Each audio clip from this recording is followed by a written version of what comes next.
The truth is waiting to be uncovered.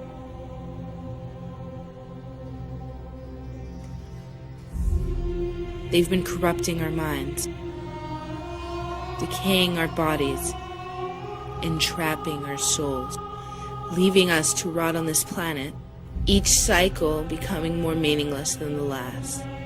We wander like blind sheep, searching for worth, for wealth, for happiness. They are leading us to our doom. Our souls have fallen victim to what humanity has become. Our hearts have darkened, our sight obstructed.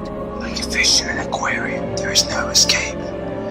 Our souls remain forever trapped in this prison of illusions. Distracted by anything and everything, from politics to the media to religion. Their eyes forever watching, Ruling, controlling. the powerful elite forces of this earth lie behind the scenes. And knowledge is our only power. The time has come for us to take that power back.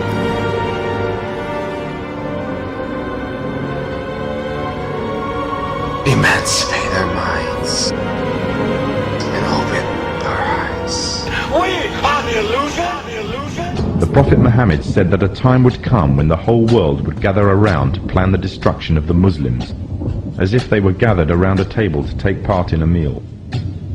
Today the nations of the world are doing just that, around the circular tables of the United Nations General Assembly Hall.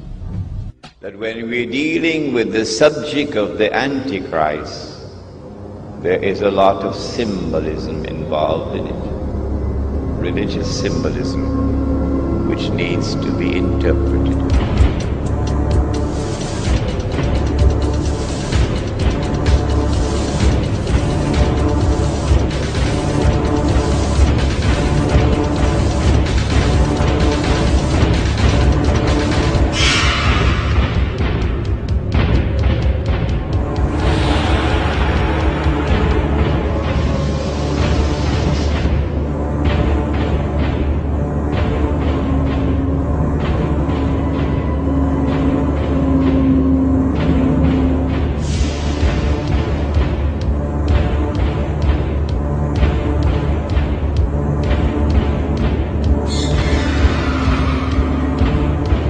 We have before us the opportunity to forge for ourselves and for future generations a new world order, a world where the rule of law, not the law of the jungle, governs the conduct of nations.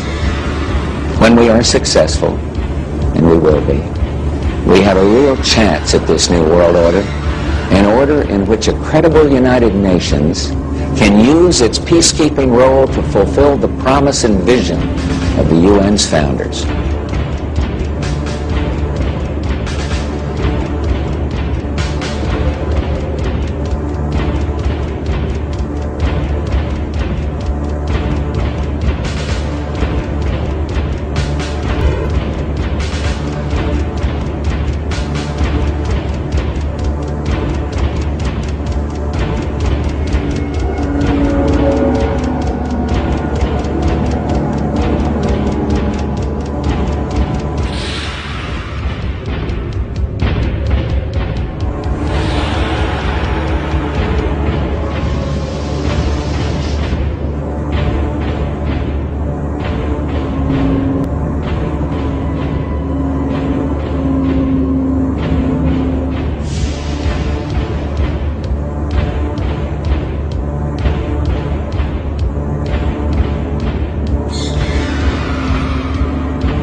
أعطي الكلمة الآن للأمين العام للجامعة العربية صاحب السعادة نبيل العربي. سيادة الرئيس. Thank you, Mr. President. اسمحوا لي أن أتقدم بالشكر Allow me, sir, ولأعضاء المجلس على دعوتي للمشاركة في هذا الاجتماع الهام.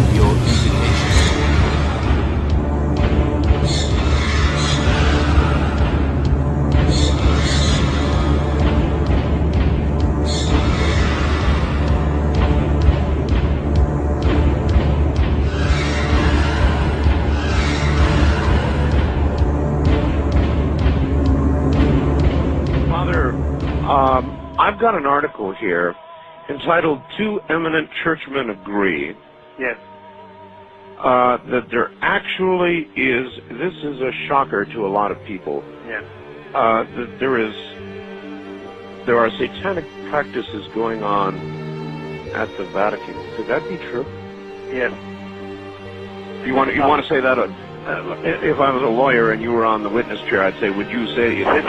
It's out loud. Yes. Yeah. Yes, it is. Now, when we say in the Vatican, it's at a certain level, and there's no doubt about it that there have been and still are practices that are formally venerating Lucifer, the prince of this world. There's no doubt about that. The people who are hanging out at the United Nations are just simply, in a nutshell, one word, they're Luciferian. And I'm just sorry to report that, but that's just what it is. And so all of the people today who are promoting the United Nations and the concept of world government, whether they know it or whether they don't, whether they're doing it for money or whether they're doing it for power or for whatever reason they're doing it, they are promoting the philosophy and the religion of the Antichrist. In 1986, Pope John Paul II gathered in Assisi, Italy, the leaders of the world's major religions to pray for peace. There were snake worshippers, fire worshippers, spiritists, animists, Buddhists, Muslims, Hindus, North American witch doctors. I watched in astonishment as they walked to the microphone to pray. The Pope said they were all praying to the same God, and that their prayers were creating a spiritual energy that was bringing about a new climate for peace. Robert McGinnis with the Family Research Council says it appears the hidden agenda is to unite people under one religious organization so they will peacefully accept UN goals such as population control, abortion rights, and one world government. A new world order.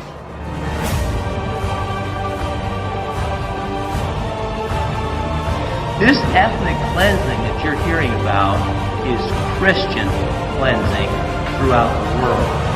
And as the Antichrist becomes more powerful, you're just simply going to see more and more and more of it. Now here, we have a picture of John Paul II hand in hand with the communist 33rd degree Mason, Nelson Mandela.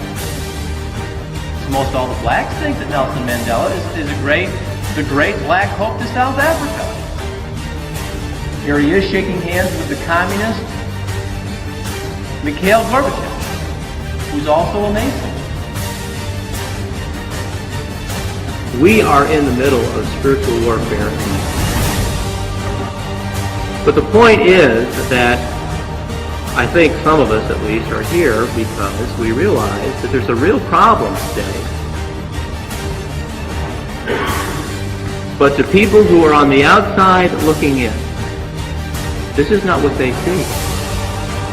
They're watching leadership of the Catholic Church meet with members of the Communist Party, like Togliatti in Italy.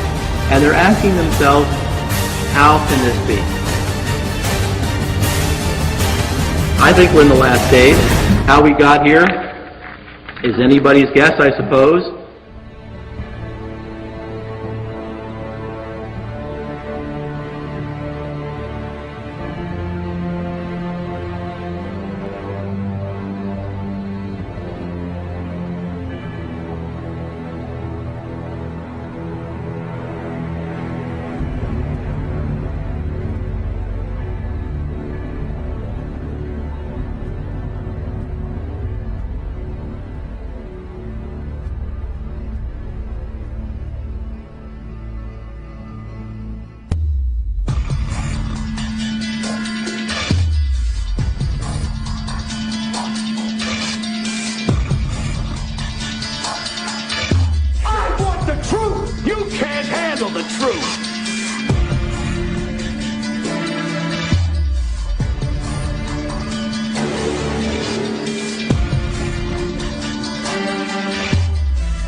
it was possible for me from an early age to enter what is the world of the elite and what we know as the Illuminati. But mainly they work for a pyramid of power that ends up in Jerusalem and Rome, and that represents both the Vatican and the Chinese Catholic.